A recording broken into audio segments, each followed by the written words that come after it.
Bonjour à tous.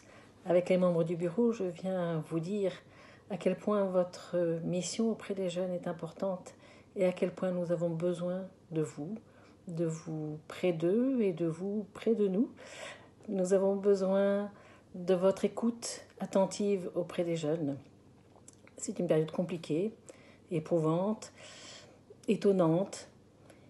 Je pense que parce que nous avons la chance de croire en Dieu, en ce Dieu qui nous aime et qui est présent avec nous dans chaque moment de notre vie, qu'il soit difficile ou heureux, qu'il soit réussite ou échec.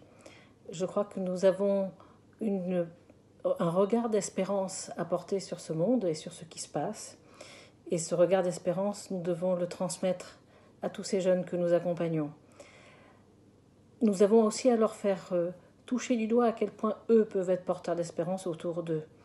Ils ont plein de capacités, on leur dit tout le négatif de ce qu'ils vivent, eux en tant que jeunes, tout ce qui leur manque, tout ce dont ils sont privés, mais ils sont riches de beaucoup de ressources, beaucoup de choses, et leur dire à quel point ils peuvent être, eux, acteurs d'espérance autour d'eux, ça me paraît absolument essentiel.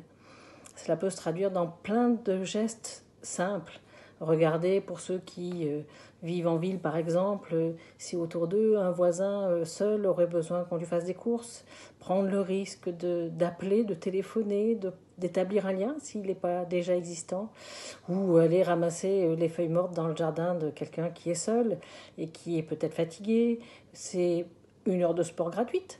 C'est une occasion d'offrir un sourire et de faire naître surtout un sourire sur le regard, sur le visage de quelqu'un d'autre, même s'il est derrière un masque. Et ce sourire-là, il illumine notre journée, il illumine leur vie. Ça peut être aussi avec les aumôniers des hôpitaux, peut-être prendre contact avec eux pour envoyer un message, quelque chose de riche, d'espérance, là encore, un petit témoignage ou juste établir un lien pour une correspondance, peut-être à plus long terme, avec des personnes qui sont seules en EHPAD ou dans des établissements de rééducation, peu importe. Je suis sûre que vous aurez plein d'idées très belles et que vous aurez une créativité avec les jeunes sans mesure et sans limite.